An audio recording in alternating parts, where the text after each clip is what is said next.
Bismillahirrahmanirrahim. Assalamualaikum warahmatullahi wabarakatuh. Waalaikumsalam. Alhamdulillah hari ini ditakdirkan di hari baik. Alhamdulillah menjadi kesempatan yang baik dan beruntung saya bisa bertemu dengan Pak Riyadi Darwis.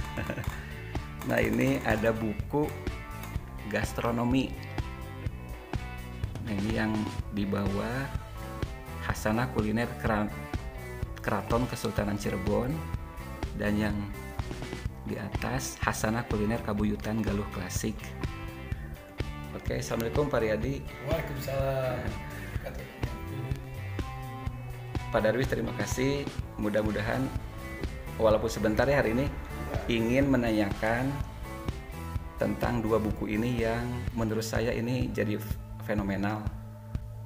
Kita kupas tuntas, nyantai di taman saja. Boleh? Iya. Mari kita Siap. jalan-jalan. Oke. Cari suasana. Nah, ini kantornya nih sore hari Selasa. Nah, ini kesempatan baik diajak ke ruang kerjanya. Yang lain sudah pada pulang. Oke. Kita nikmati suasana di luar. Iya. Lebih segar. Gitu Biar ya.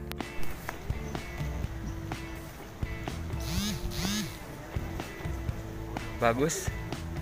Di sana boleh tuh.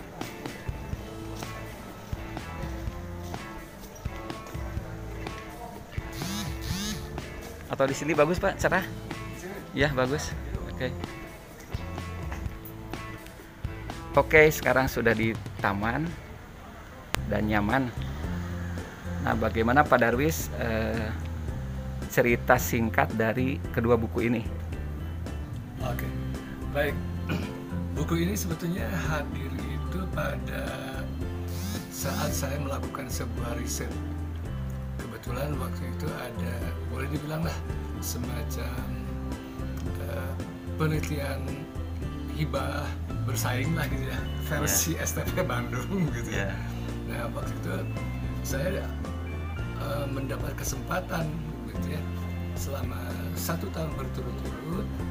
Nah, di semester pertama itu saya mengajukan waktu itu penelitian itu terkait dengan penelitian yang ada di Kabuyutan Galuh. Nah, kemudian semester berikutnya saya berpindah fokus ke Kesultanan Cirebon. Nah, itulah yang menjadi salah satu dasar sampai akhirnya ini buku. Tapi yang uniknya Kang Yofi, jadi buku yang pertama yang harus muncul itu bukannya Galuh, tapi justru malah Cirebon dulu. Iya. Nah, memang ini juga agak unik dan cukup tertantang gitu. Untuk buku yang dari Keraton Kesultanan Cirebon ini, proses dari saat penelitian sampai dengan pengayaan, gitu, karena kita kan waktunya hanya terbatas waktu itu, tidak lambat. Nah, tapi akhirnya saya melakukan riset tambahan yang dilakukan secara pribadi lah gitu ya. Nah, sampai saya kembali lagi ke Cirebon, gitu, menggali data dan sebagainya. Itu sampai setahun, kemudian ya akhirnya kita waktu itu menambah sampai akhirnya saya juga berburu naskah-naskah ya, baik itu yang ada di Jakarta di Perpusnas ya, waktu itu saya mencari, kemudian ke Kesultanan Cirebonnya juga saya mencari, lalu ke perpustakaan di UPI ya, kemudian di Sri Baduga, bahkan AI Rosidi ya, perusahaan AI Rosidi, kemudian ada Pusaka Sunda yang di Jalan Buah Batu. Nah, sampai akhirnya saya menemukan. Saya juga berterima kasih banyak ya terhadap para narasumber dan berbagai pihak yang bisa waktu itu membantu sampai akhirnya buku ini tersaji. Nah, berbeda dengan yang kedua, untuk yang Kabuyutan Galuh Klasik ini memang cukup panjang. Ini memakan waktu kurang lebih sekitar 3 tahun kan. 3 tahun prosesnya. Jadi ini juga sama, saya pergi lagi ke Jakarta, cari lagi gitu kan dan sebagainya. Ya sampai akhirnya tambah dari UPI dan sebagainya. Kemudian ya subhanallah ya, atas kebaikan sahabat-sahabat saya disupport banyak gitu ya. Data-data terkait dengan hal itu terutama terkait dengan masalah naskah-naskah mantra gitu ya. Jadi setelah saya teliti memang ini unik gitu ya. Jadi saya itu diberi berbagai naskah tentang mantra gitu, itu banyak sekali. Ya mungkin untuk orang sudah lebih jauh-jauhkan. Ini menarik, bukan berarti kita mau mengangkat itu dijadikan sebagai kembali ke seperti yang lama, tidak. Tapi saya justru sebagai orang bahasa ingin melihat dari sisi kebahasaan, dari sisi kesusastraan, seperti apa sih ya, wujud mantra dahulu, khususnya yang dikaitkan dengan dunia gastronomi. Nah, dari sekian ribu ya mantra-mantra yang saya kumpulkan itu alhamdulillah mengerucutlah terdapat 270 mantra tentang gastronomi. Jadi ya dalam bahasa sederhananya itu adalah doa yang diucapkan masyarakat Sunda lama pada saat dia akan mengolah tentang makanan atau mengolah tentang dunia pertanian. Itu ada mantra-mantra yang mereka lakukan sehingga ini menjadi salah satu bagian, karena ya itu tadi ini ada, kalau saya lihat dari sisi kebahasaan, ada mantra yang memang pure Sunda, ada yang sudah mulai tercampur, ada akulturasi bahasa Sunda, bahasa Jawa, bahkan ada juga dengan bahasa Arab. Nah, ini juga menjadi salah satu keunikan campuran akulturasi ya bahasa di dalam naskah sastra mantra itu demikian istilahnya unik. Sehingga ini juga menjadi salah satu bahan kajian secara khusus gitu ya. Saya melihatnya demikian. Apakah nama-nama kuliner atau nama-nama sajian makanan hanya terdapat dalam mantra, atau ada buku apa yang dulu memang mencantumkan nama makanan, atau gimana tuh?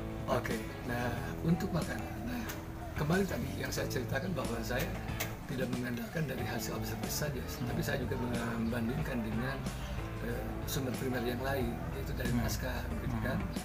Itu akhirnya dari situ saya menemukan ada berbagai jenis. Yang paling banyak saya temukan itu dari naskah Sisa Kanakeresian. Itu di sana disebutkan kelompok-kelompok makanan. Ada amis-amis, ya. Jadi contoh adalah kelompok makanan yang manis-manis, gitu kan. Ada hahayangan, gitu kan. Itu sebetulnya artinya itu adalah makanan yang dikeringkan di dendeng, tawar, diawetkan. Hanyangan. Kemudian ada juga di macam-macam lah, di bumbu pakai istilahnya pedas gitu ya, dipakai pedas dan sebagainya, itu ada disebutkan. Bahkan di naskah Sang Hyang Sowar Cinta, nah di situ juga banyak.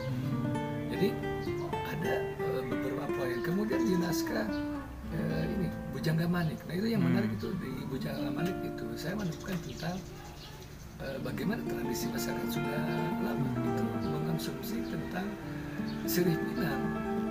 Nah, nyepah sirih pinang, dan itu sangat terlihat sekali.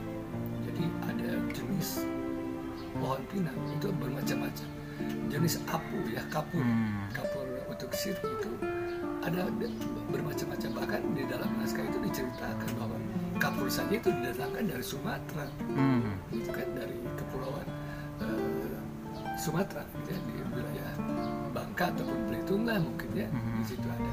Kapur sepah, yang putih itu ya. Bahkan pinang juga ada. Sebut saja misalnya ada pinang tiwi, ya, kemudian ada pinang rende, gitu kan, itu nama-nama sebutan jenis dari pinang. Dan kata pinang itu sendiri adalah bahasa Sunda. Karena itu ada dalam bahasa Sunda disebut lagi, makanya ada pinang tinggi, pinang rende. Pami Jambe bahasa Jambe sama, bahasa Sunda juga. Jambe, pinang, kan, seperti itu. Nah jadi tradisi itu sebenarnya memang cukup panjang. Nah makanya di buku yang ketiga lah itu saya bahas tentang tek-tek. Itu sirih. Ya. Jadi yang lagi disusun yang sedang saat ini sedang akan cetak. Iya. Kan sebentar lagi lah. Iya. Tunggu pemirsa. Siap launching.